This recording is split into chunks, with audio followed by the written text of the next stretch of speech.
Assalamualaikum warahmatullahi wabarakatuh.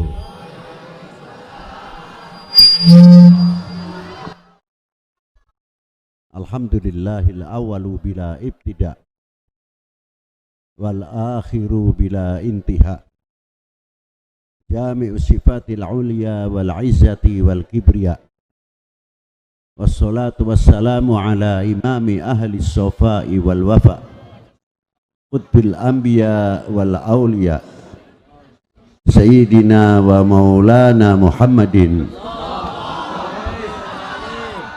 khairid dawa likulli saqamin wada, rahmatan wa shifa fi sirri wal jila, wa ala alihi wa sahbihi madamatil ard was sama. Amma ba'du, ayuhas sadatin wa sayyidatina al-izza al-fudala, yang saya hormati, yang saya banggakan, para sesepuh, bini sepuh, para alim ulama, para yai atau para ajengan,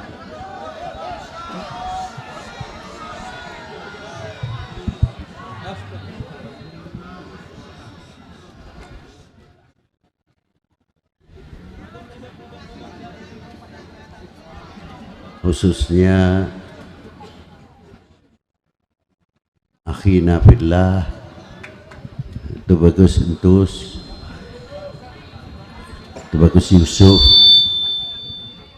dan beberapa Tubagus, maaf saya tidak bisa menyebutkan satu persatu, bukan berarti saya mengurangi takdim, hormat, ikhtiram kami kepada para beliau.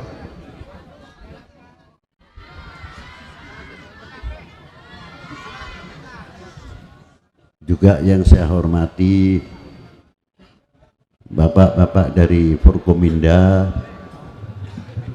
Bapak Gubernur atau yang mewakili, Bapak Kapolda, Bapak Pangdam atau yang mewakili, bapak-bapak dari Kabupaten atau Forkominda, Ibu Bupati atau Bapak Bupati, Bapak Dandim, Bapak Kapolres atau yang mewakilinya, bapak-bapak dari instansi pemerintahan, sipil, TNI, Polri yang selalu kita banggakan, Pak Camat, Pak Danramil, Pak Kapolsek beserta jajarannya, Bapak Kepala Kelurahan atau Kepala Desa seperangkatnya, panitia penyelenggara dalam rangka Hall Akbar Sayyidi Syekh Muhammad Yusuf di Pekalangan ini atau di Kasunyatan. Hadirin wal hadirat rahimakumullah, pentingnya hall,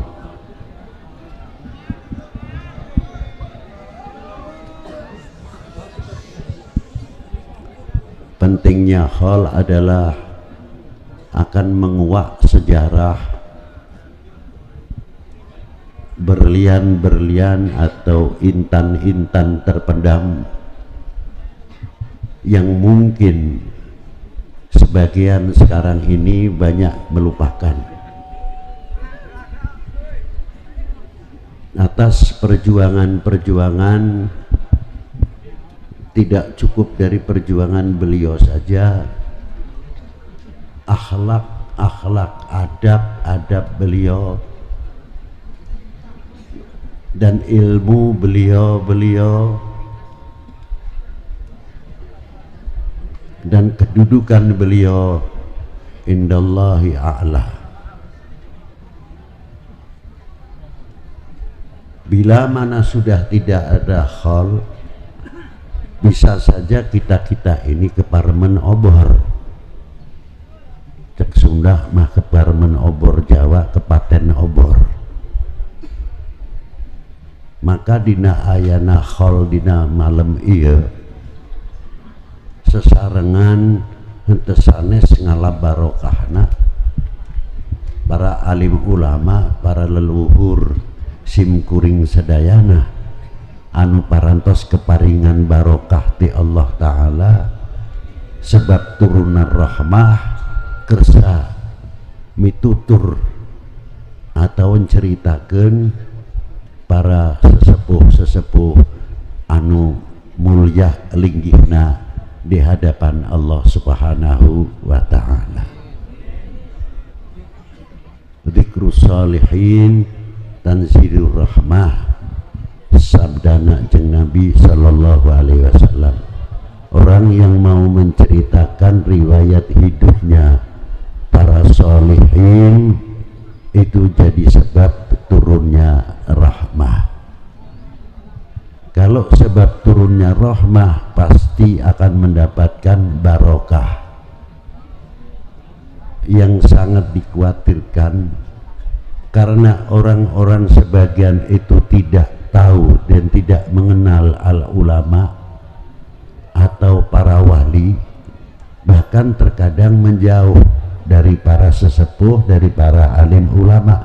Ini yang sangat mengkhawatirkan, sebab sabda Nabi sallallahu alaihi wasallam, apabila umat ini lari dari para ulama, 3 hal akan diturunkan oleh Allah Ta'ala. Apa yang pertama? Yarfa'ullahul barokah min ma'isyatihi, akan dijabut barokah dari kita semuanya, dalam ekonominya maupun pertaniannya. Nah, kalau kita sudah kehilangan barokah, apa jadinya? Yang ada gersang. Kalau sudah gersang, manusianya panas, buminya pun ikut panas, pohon-pohonnya pun ikut panas, gunungnya pun ikut panas. Pada akhir-akhir ini berapa gunung-gunung yang bererupsi? Tidak satu gunung waktu saya kecil, hanya paling kita melihat hanya gunung berapi, lainnya tidak. Sekarang ada gunung ini, gunung itu, gunung lain-lain. Karena apa? Ikut merasakan kehilangan barokah. Apakah kita ingin kehilangan barokah? Pastinya tidak. Kalau tidak, bagaimana? Harus kita mendekat kepada para al-ulama as-salihin wal auliya il-arifin.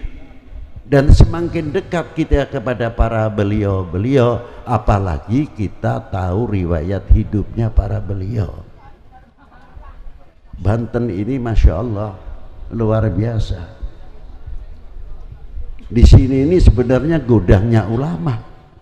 Bukan saya kebetulan di Banten lalu saya ngomong Banten, karena saya kenal Banten, saya ngerti Banten, jadi saya berani mengatakan kalau Banten menjadi mercusuar percontohan, ini sangat luar biasa dan memang sudah pantas. Loh, itu akhlaknya yang baik, adabnya yang baik. Karena siapa? Karena di sini ada tokoh mutiara yang luar biasa. Yang pertama siapa? Maulana Hasanuddin Al-Bantani. Sebelum itu siapa? Maulana Syarif Hidayatullah. Beliau seorang qutbil aktab di zamannya. Guru Mursyidul Kamil Sayyidi Syarif Hidayatullah. Silahkan berpendapat silsilah masa bodoh, saya tidak mau tahu itu. Bahwa Maulana Syarif Hidayatullah bin Umdatuddin Abdullah bin Ali Nurul Alam bin Jamaluddin Husain bin Ahmad Shah Jalal. Beliau di mana Ahmad Shah Jalal? Beliau di Annam. Sekarang masuk daerah Vietnam. Beliau meninggal di sana. Ketika beliau masuk ke daerah Annam, di situ hebatnya ada satu agama, ada 2 kerajaan. Satu agama 2 kerajaan ini bertikai tidak ada habis-habisnya. Baku hantam dan makan korban. Siapa yang bisa mempersatukan? Al-Imam Ahmad Shah Jalal. Itu beliau masuk dengan akhlaknya dan adabnya luar biasa, diterima oleh dua kerajaan. Akhirnya dua kerajaan berhenti di dalam pertempuran, yang akhirnya memilih Imam Ahmad Shah Jalal menjadi sultan di daerah mana? Di daerah Anam, yang pada waktu itu Anam sering bertempur dengan daerah Champa atau Cham. Dari situlah beliau berdiri luar biasa. Jadi kalau Maulana Hasanuddin menjadi sultan tidak heran, karena kakeknya pemersatu umat, pemersatu bangsa. Loh, itulah hebatnya. Bukan bikin ricuh. Ini beliau. Anak-anak beliau luar biasa. Ada yang berjuang. Di mana beliau? Di Cina. Namanya Qutbul Alwi, Maulana Yunus, dan beberapa lagi putra-putri beliau yang sangat hebat. Ibnul Imam Abdullah Udmat Khan bin siapa? Bin Amir Abdul Malik. Bin siapa? Bin Alwi Amal Faqih yang meninggal pada tahun 613 Hijriah. Ibn siapa? Ibn Imam Muhammad Sahib Marbat, tokoh muhadithin pada waktu itu. Paman beliau terkenal sekali, Al-Imam, terkenalnya Al-Muhaddith Al-Musnid, Al-Imam Ahmad bin Ali bin Al bin Muhammad Al bin Jadid bin Abdullah bin Ahmad Al-Muhajir, tokoh muhadithin yang luar biasa.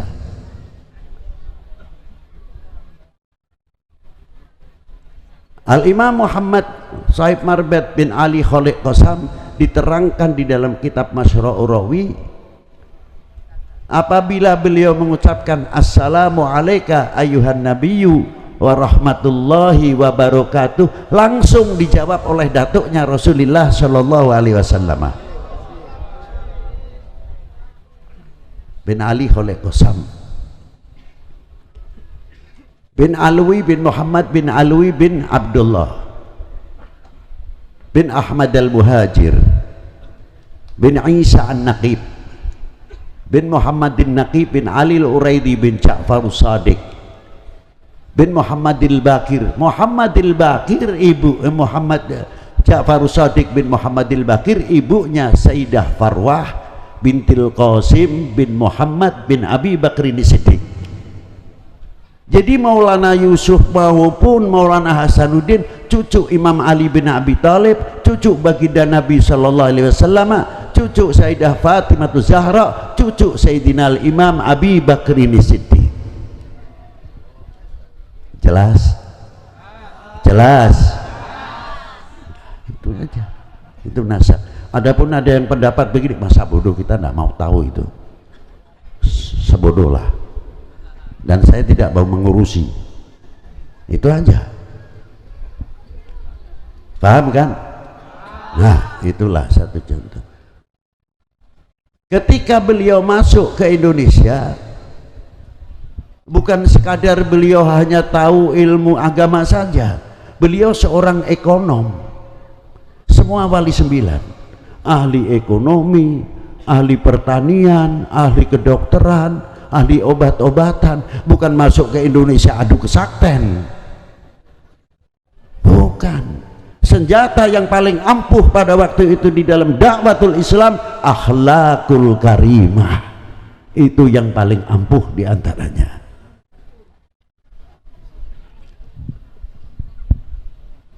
Beliau melalui India dahulu, makanya di sini ada campuran cara mengaji, mengeja Al-Quran. Alif lam mati jabar al, ha mim mati jabar ham, dal apes alhamdu. Jarang yang menggunakan alif lam mati jabar, alif fathah, alif lam mati fathah al, jarang. Tapi banyak menggunakan alif lam mati jabar a. Sebab kalimatul jabar maupun apes adalah dari India. dan gabungan Persia. Itu dakwah beliau dengan melalui perdagangan, mengenal, dikenalkan sehingga bisa memasukkan income pada waktu itu ke negara-negara yang ditempatinya seperti zaman penjajahan maupun di zaman Majapahit. Ekonominya sangat maju. Bagaimana memutar roda ekonomi di dalam berdakwah? Apakah ya Habib Lutfi? Tidak. Begitu pidato datang nanti ngarep-ngarep amplopnya tebal atau tipis. Bukan seperti itu. Kita dakwah masuk ke Banten sudah tola'al badru alaina min staniyatil wada. Udah luar biasa. Dulu kita pertama kali masuk Maulana Syarif Hidayatullah ke Sunda Kelapa, belum mengerti orang-orang itu siapa beliau, waliullah atau tidak, masih sedikit yang mengerti. Mana mungkin beliau masuk ke apa namanya Sunda Kelapa sudah tola'al badru alaina, tidak mungkin. Mungkin yang ngerti sekian persen dari jumlah. Beliau berdakwah tidak cukup hanya dengan lisan, nih, membangun ekonomi, membangun pertanian.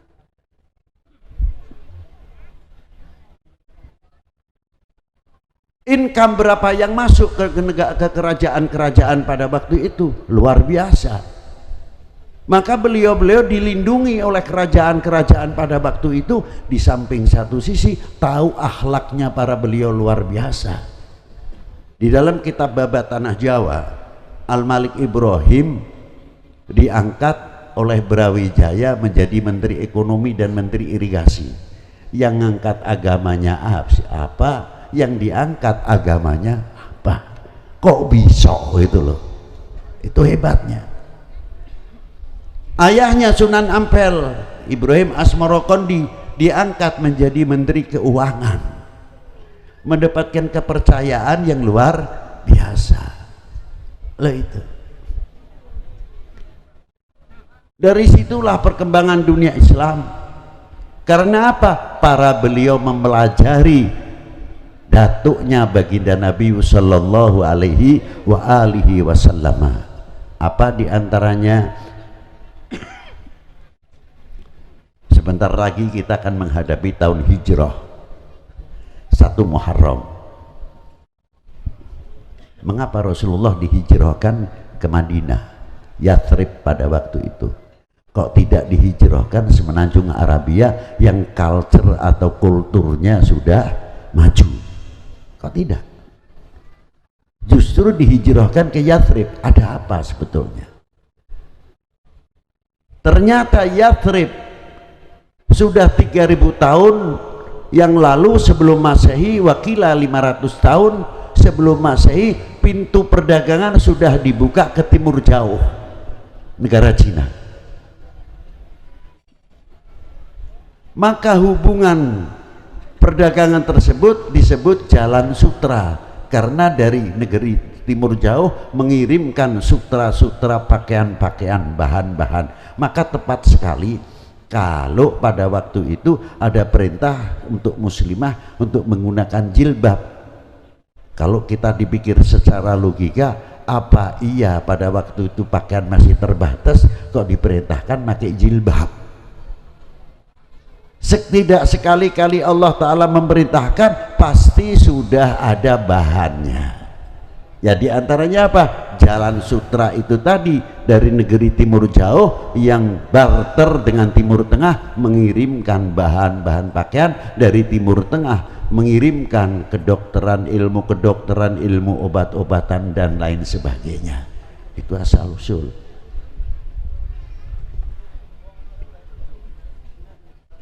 Maka ditiru oleh para ulama-ulama kita pendahulu. Lain daripada itu, ketika Rasulullah hijrah, melihat situasi bagaimana keberadaan, di antaranya bagaimana mempersatukan dunia Arab itu sendiri. yang fanatiknya luar biasa terhadap keturunan al-alnya, gobail-gobailnya. Kalau seorang lelaki tidak mempunyai anak lelaki, dianggap abtar, dianggap banci. Maka dilontarkan pengejekan kepada Rasulullah karena anak lelakinya mati masih kecil-kecil, meninggal. Yang ada perempuan-perempuan semua, Sayyidah Zainab, Sayyidah Ruqayyah, Sayyidah Ummu Kalthum, Sayyidah Fatimah Zahra binti Rasulullah sallallahu alaihi wasallam. Dicap abtar. Dijawab oleh Allah Subhanahu wa taala.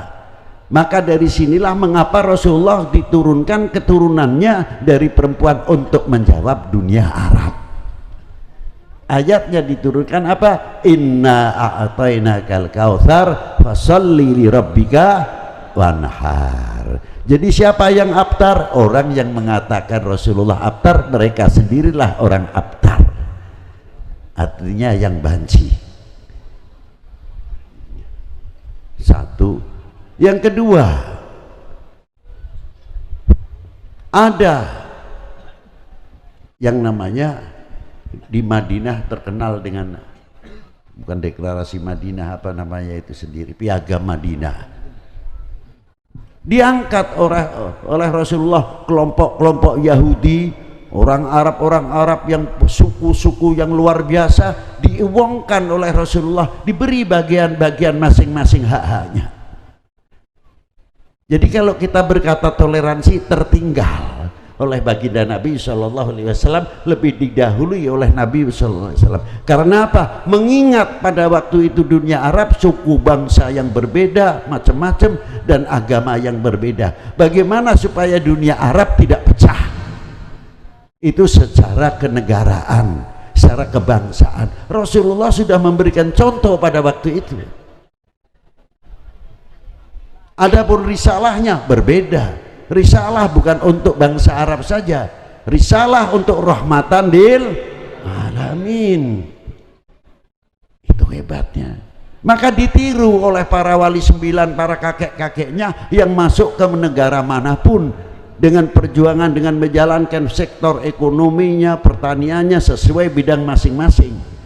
Maka perkembangan Islam di Indonesia, Jawa pada khususnya pada waktu itu, bagaimana perjuangan-perjuangan para beliau. Apa dikira pada waktu zaman Wali 9 tidak mampu membuat masjid yang top? Mampu. Tapi coba lihat Masjid Agung Cirebon, Masjid Demak, cukup sederhana. Karena apa? Belum tentu pada waktu itu semua mengenal masjid.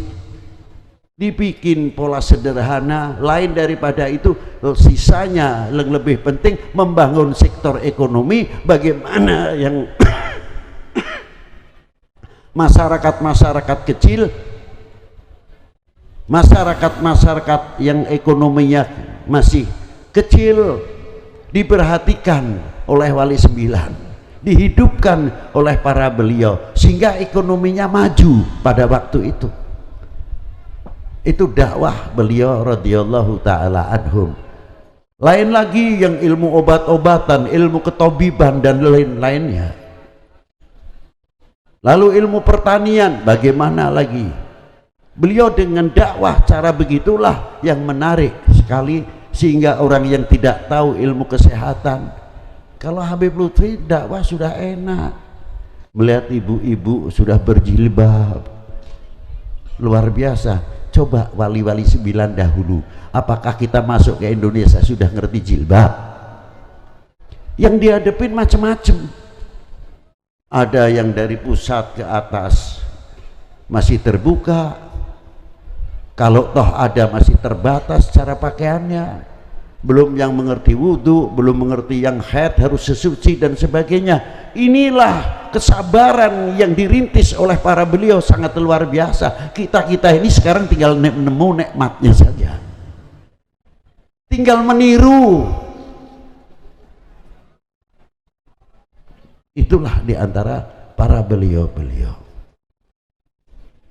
Ma'asyiral muslimin rahimakumullah. Diteruskan oleh regenerasinya. Perkembangan sangat luar biasa. Sering saya ungkapkan, apa diantaranya? Bagaimana membangun al-ukhuwatil wataniyah, al-ukhuwatil islamiyah.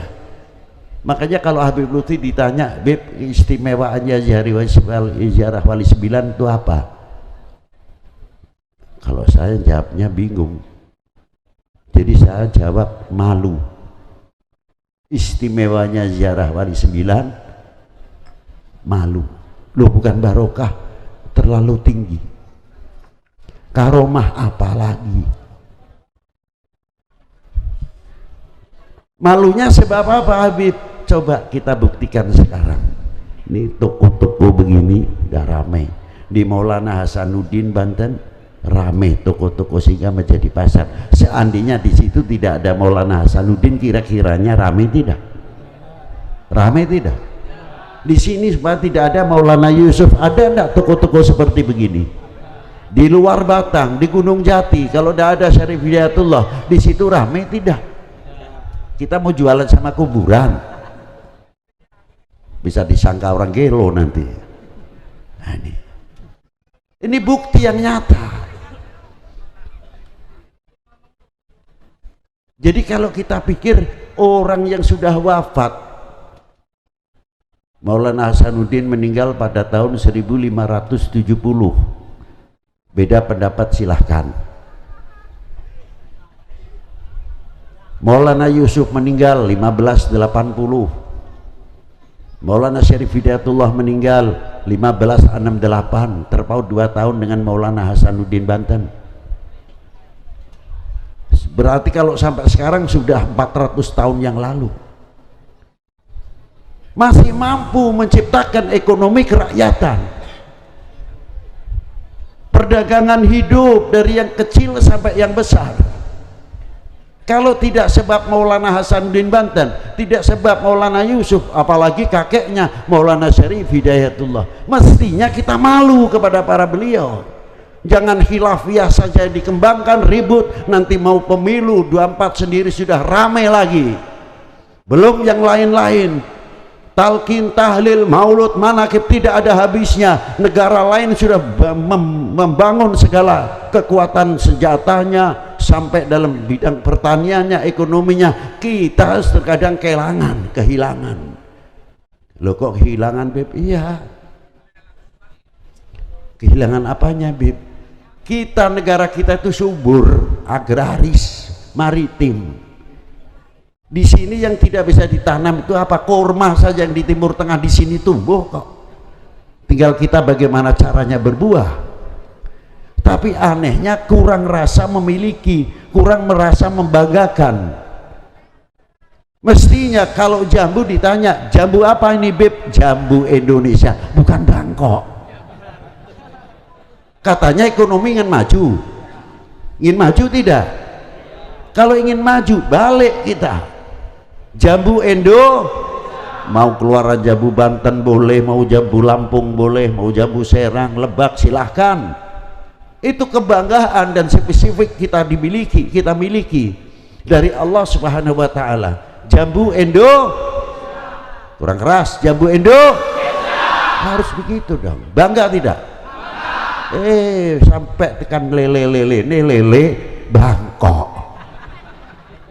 Kita mau dikatakan melarat tapi kaya. Lo aneh kan? Betul tidak? Loh, coba. Itu diantaranya. Ada lagi lebih jauh. Padahal perjalanan 24 jam. Apa? Kates, California. Kates, California. California kan Amerika. Kalau naik pesawat 24 jam. Jadi kates Indonesia itu kemana? Kok tidak ada sampai jauh-jauh katesnya? Coba kalau kita fanatik merasa handarbeni, bukan berarti menyepelekan hak orang lain, tetap kita menghargai. Karena Allah Subhanahu wa Ta'ala menciptakan suku bangsa dari 2 orang laki perempuan, syu'uban gobail lita'arafu, menciptakan suku bangsa untuk saling mengenal. Sejauh mana kita mengenal? Apakah kita hanya mengenal, oh ini turunan Cina, oh ini turunan Arab, oh ini turunan bule Belanda, oh ini turunan Japanese? Bukan itu. Mengenal hak-haknya masing-masing. Mana yang wajib kita hormati dari suku bangsa. Lebih-lebih kita mengenal bangsa kita sendiri, Indonesia. Sejauh mana kita mengenal Indonesia? Kalau kita mengenal Indonesia, luar biasa kaya Indonesia. Tidak kaya dalam soal dunia pertanian saja, kaya tentang keauliaan, tentang kewalian, tentang ulama. Di Jawa ini khususnya, dari mulai Banten, Serang, dari mulai Banten ini tiap pesisir sampai ke Gresik, tidak mati 1 kilo 1 atau 2 kilo 1 ada maqamatul aulia. Luar biasa. Jadi pagar tanah Jawa ini tidak lepas pagar wali minal auliaillah. Coba kita urut saja dari sini. Setelah dari Serang, Banten, Serang ke Tangerang, Syekh Kuro, Tak Nara, tempat kelahiran Ki Nawawi. Maju lagi sedikit, luar Batang, Kampung Bandan, Pangeran Jayakarta. Maju lagi Syekh Kuro, tidak jauh semuanya. Maju lagi sampai ke Indramayu, sampai ke Gunung Jati, sampai ke Tegal, sampai ke Semarang, Demak, semua pesisir sampai ke Gresik. Jadi Indonesia itu bukan kaya tentang kesuburan saja, subur tentang keauliaan, waliullahnya banyak sekali di Indonesia. Kita tinggal kita mensyukuri atau tidak. Itu.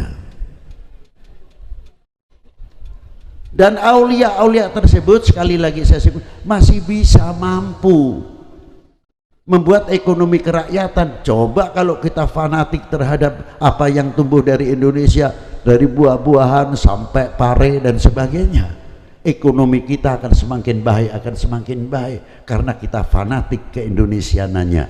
Jambu Indonesia, ayam Indonesia, lele Indonesia, kates Indonesia, bangga dalam produksi dalam negeri sendiri.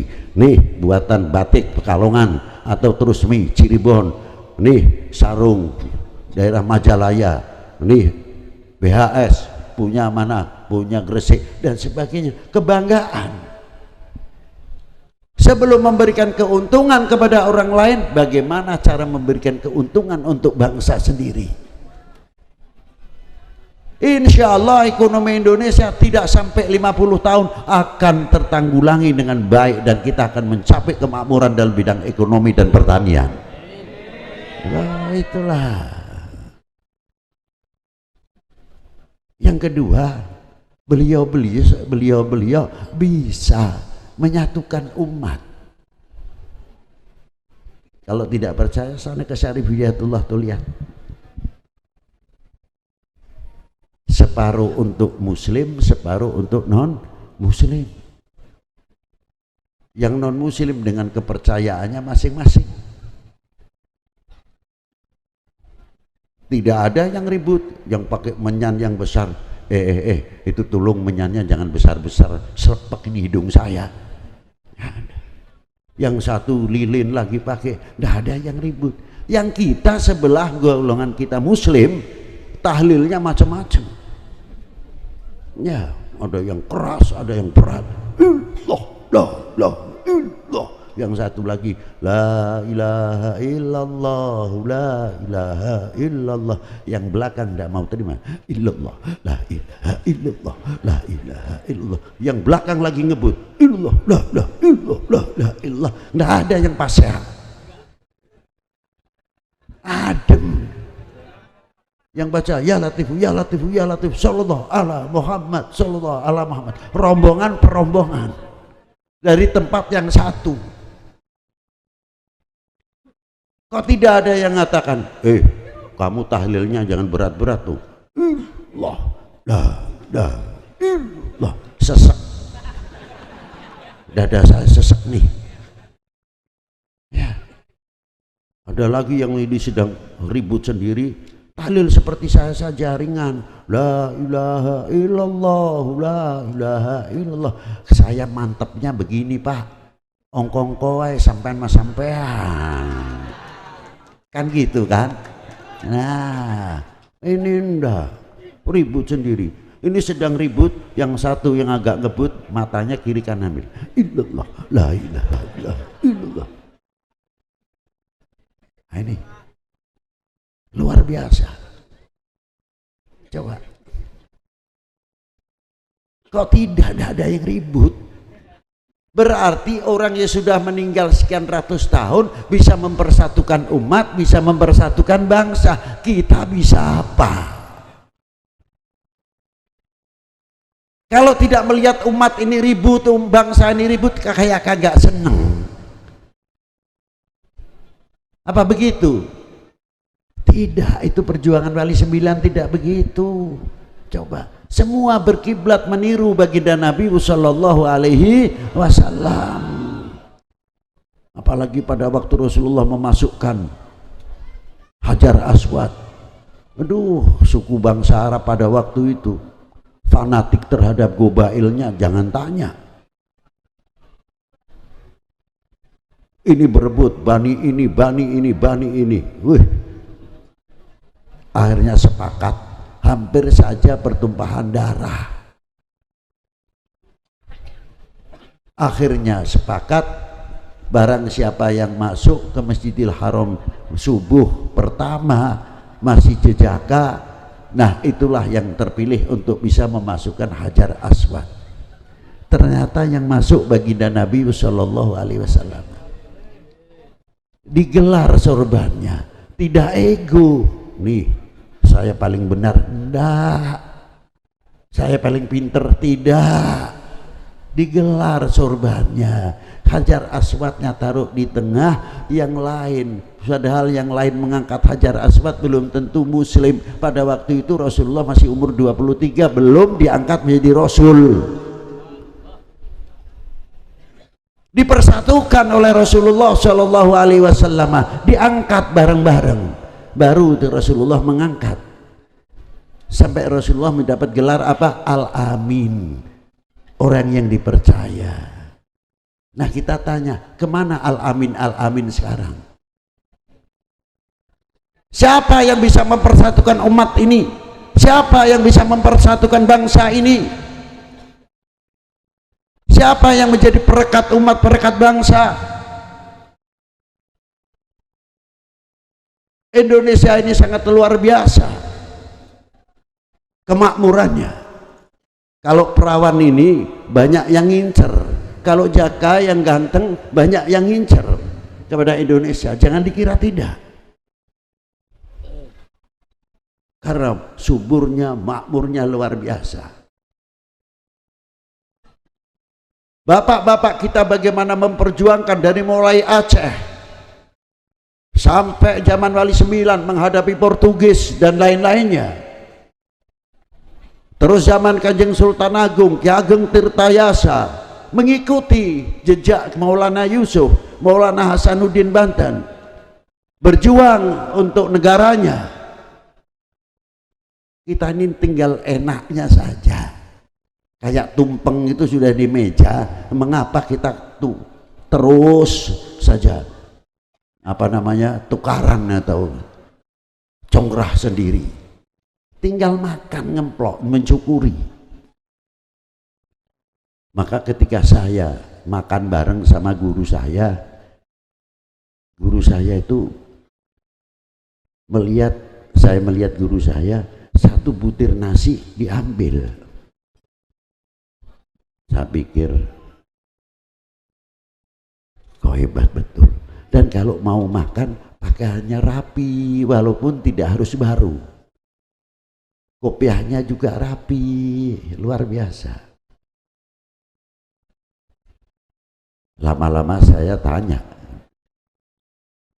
ya Sayyidi Syekh Abdul Malik, ajarkanlah kami tata cara makan. Lalu guru saya mengatakan, Beb, Kita itu makan tidak menghormati nasi atau air yang kita minum. Air makhluk, nasi makhluk, pelantara untuk mencari kenyang dan memberi kenyang. Siapa pemberi kenyang itu? Melalui pelantara nasi, hingga tahu kenal siapa yang memberi kenyang. Juga tentang masalah minum, siapa yang memberi pelepas dahaga? Pelantaranya melalui air minum, pelantaranya nasi. Supaya kita tidak syirik, sebab kedua-duanya air maupun nasi adalah makhluk. Jangan sampai kita yang pendapat yang mengenyangkan adalah nasi, kalau tidak makan mati.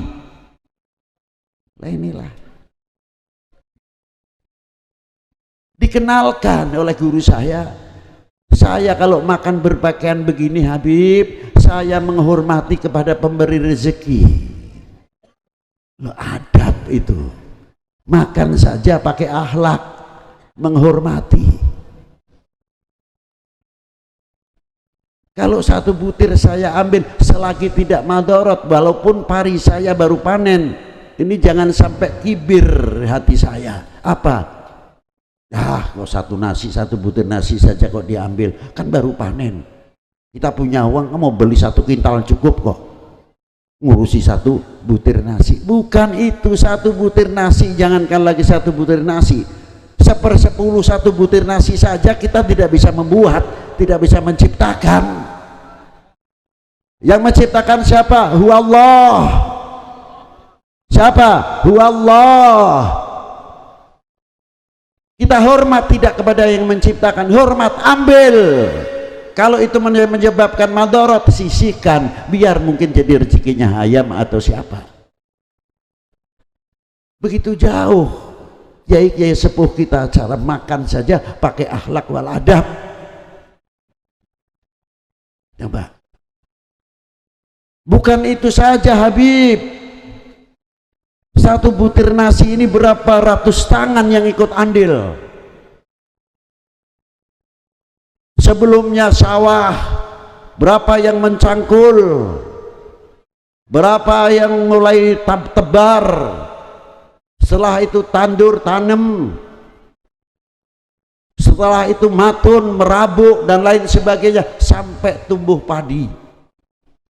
Doanya kayak apa bapak-bapak kita yang punya sawah? Ya Allah, ya Rabb, jangan sampai kena wereng, jangan sampai kena berit atau tikus dan sebagainya. Mengharapkan sekali dengan doanya. Sampai panen, sampai jadi gabah. Apa langsung kita makan gabah? Tidak. Masukkan rismil dulu jadi beras, dari beras tidak cukup sampai jadi nasi. Berapa yang ikut andil menanak nasi dan sebagainya. Maka doanya Pak dibimbing oleh Rasulullah, kepedulian kita sesama kita. Makanya doanya tidak menggunakan kalimatul mufrad, Allahumma barikli, tidak, Allahumma barik lana, pakainya jamak. Supaya apa? Yang mencangkul dapat, yang tanam dapat, yang tebar dapat, yang matun juga dapat, yang menjaga supaya tidak kena hama dapat, yang menanakkan nasi mendapat dalam Allahumma barik. Hebat sekali. Jauh kita kepedulian terhadap sesama kita. Itu tidak cukup dalam itu saja, sampai di dalam sholawat pun Imam Syafi'i menafsirkan Allahumma salli ala Sayyidina Muhammad wa ala ali Sayyidina Muhammad wa ala ali, dalam maqamati doa di sini memasukkan semua umat al-muslim dalam maqamati doa. Kalau wa ala ali makna keluarga sudah jelas kalau itu. Tapi bagaimana memasukkan umat di dalam doa? Masukkan wa ala ali Sayyidina Muhammad, bukan keluarga Nabi saja, umat Sayyidina Muhammad sallallahu alaihi wasallam. Dan kita bawa waktu sholat, Allahumma sholli ala Sayyidina Muhammad wa ala ali Sayyidina Muhammad, berhubungan terus dengan umat Sayyidina Muhammad fi doa. Tidak cukup dari itu saja. Waktu ketika Rasulullah menerima assalamu alayka ayuhan nabiyyu wa rahmatullahi wa barakatuh, satu kehormatan yang luar biasa dari Allah Subhanahu wa taala. Rasulullah ingat sama umatnya, sama ibadillahi sholihin. Rasulullah minta assalamu alayna wa ala ibadillahi bukan untuk pribadinya saja, jauh sudah dipikirkan umatnya. Para sholihin sudah didaftarkan kepada Allah Ta'ala, assalamu alayna wa ala ibadillah sholihin. Tinggal kita syukur sudah jauh mana. Coba. Begitu juga waktu sholat, bukan ihdini tapi ihdina, tunjukkanlah kami semuanya jalan yang lurus. Kepada siapa? Umpamanya ada orang yang sakit dari saudara kita mukmin, ya Allah ya Rabb, tunjukkanlah jalan yang lurus ketika nazak supaya dapat husnul khotimah. Ihdinas siratal mustaqim. Yang sakit juga kita doakan ihdinas siratal mustaqim, semoga dia sakitnya mendapat jalan yang lurus, tidak suudzon kepada siapapun. Dijaga ihdinas siratal mustaqim, yang ahli ekonomi, yang dalam dunia perdagangan, semoga dia mendapat petunjuk dari Allah Subhanahu wa taala, jauhkan dari kerugian-kerugian. Ihdinas siratal mustaqim. Luar biasa hubungan antar al mukmin ahul mukmin, al muslim ahul muslim, jauh. Contoh yang banyak dalam sholat. Jadi hubungan wa ala ali Sayyidina Muhammad luas sekali. Kita kembali kepada nasi satu butir itu tadi. Kalau kita sudah tahu sebutir nasi begitu hebatnya, bagaimana bangsa ini? Bagaimana republik ini?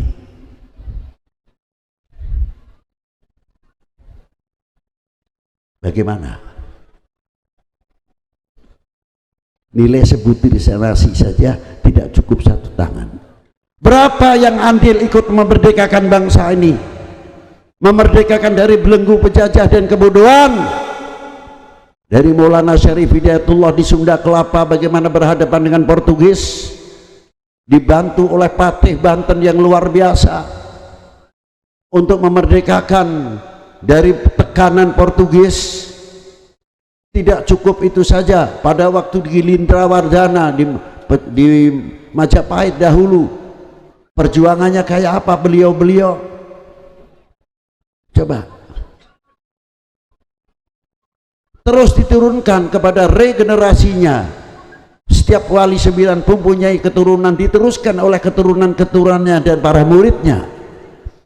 Ngangkat bambu runcing, walaupun persenjataan belum sempurna, masih kekurangan sekali, tapi patriotisme rijal, seorang yang rijal betul-betul, lelaki, mempunyai tanggung jawab, mempunyai harga diri, mempunyai jati diri, mempunyai kehormatan diri.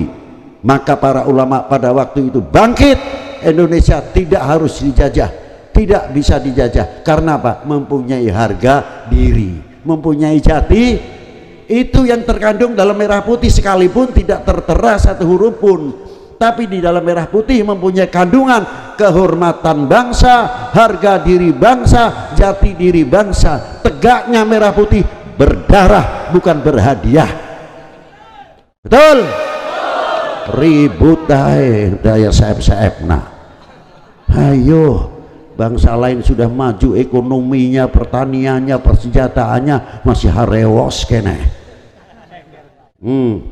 Nanti yang urusan talqin sendiri, tahlil sendiri, dan macam-macam. Ditepuk tangan orang yang melihat Indonesia tidak bisa maju. Terus.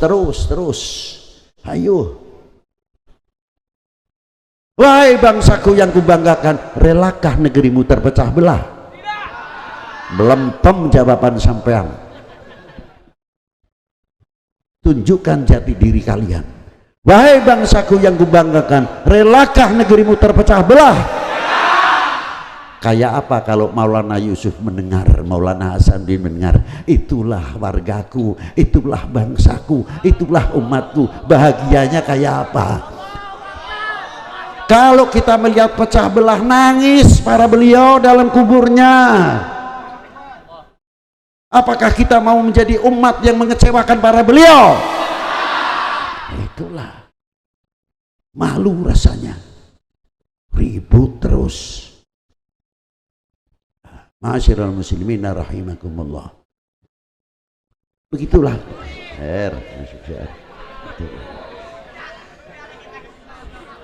Insya Allah yang tumpah banyak rezekinya. Jangan dimarahin. Ya.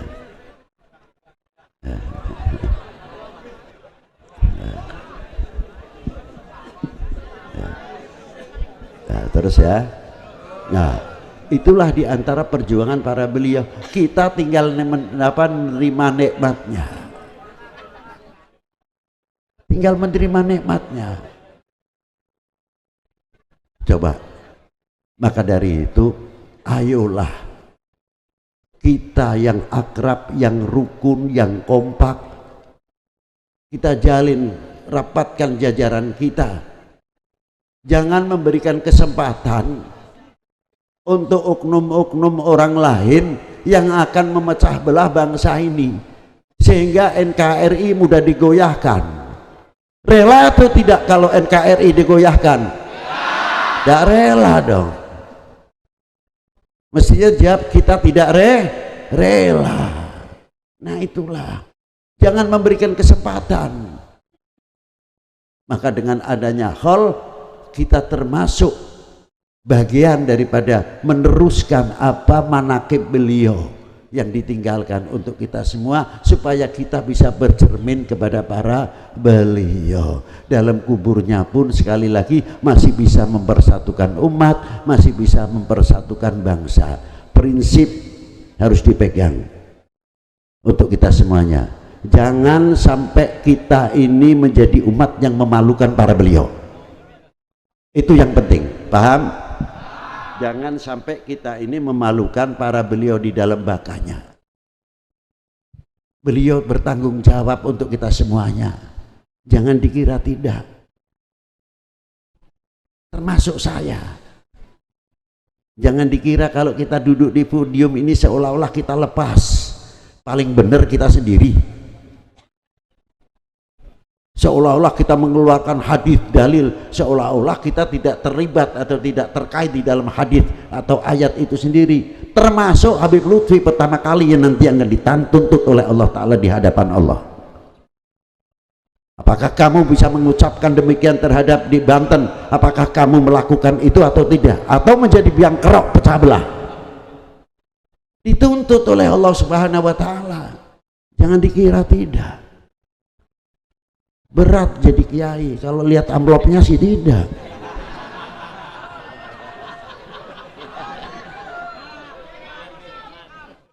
Aman nih kata si Aman. Aman kalau masuk amplop sini ya aman, jangan khawatir. Asyirul muslimin rahimakumullah. Inilah beratnya seorang mubalik. Tidak sekadar hanya kita pandai mengatur tutur kata, tapi kita takut sebenarnya. Kalian nanti dituntutnya, saya dulu dituntut. Ini kamu dijadikan cucu Rasulullah, kamu tanggung jawab tidak? Bisa memberikan contoh yang baik atau tidak? Lah itu beratnya. Jangan enak-enak. Maka dengan adanya hal yang akan datang, insya Allah Maulana Yusuf yang akan datang hallnya harus lebih besar dari ini. Setuju? Nanti hallnya Maulana Hasanuddin juga sama harus lebih besar. Itu syiarul Islam yang luar biasa untuk kita, bahwa Indonesia banyak ulama-ulama yang luar biasa yang menjadi cermin kita semuanya. Itulah yang bisa saya sampaikan. Saya tidak bisa panjang lebar lagi, hanya minta doa dari kalian semuanya. Semoga apa yang telah saya sampaikan Allah Ta'ala memberikan kemanfaatan fid dini wa dunya wal akhirah.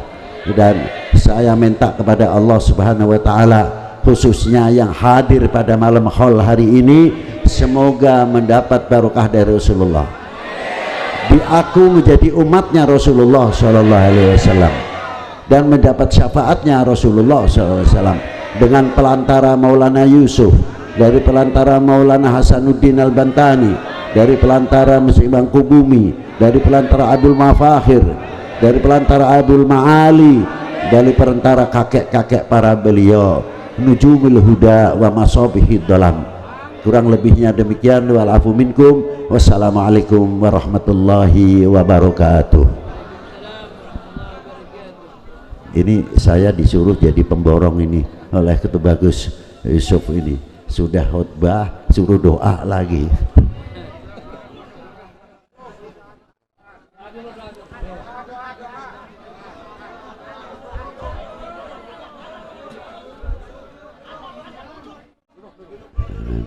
Al-Fatihah binatil qabul wa tamami kulli sul wa ma'mul wa salahi syani zahiran wa batinan fi dini wa dunya wal akhirah dafi'atan li kulli syarrin wa bala alladhi yakhruju minal arz wa yanzilu minas sama wa minal masyaqqati wal qahtan ma dhahara minha wa ma batan wa min jami'il amradil badan fi zahiran wa batinan wa min kulli fitnatin fi ayyi jihatin minal biladil muslimina ammah wa ahlaha wa man fiha aina ma kanu min masyariqil ardi ila magharibiha fi barriha wa bahriha min yaminiha ila shimaliha wansurna wa iyyahum binusratik fil harakati wasukun wa ja'alna min hizbika alladhi wafaqtahum li fahmi kitabikal maknun linadkhula fi hirzi qaulika ala inna hizballahumul ghalibun wa jalibatan likullil khair lana wali walidina wali auladina wa abnaina wa banatina wa dzurriyyatina wa itratina khususan ahli Banten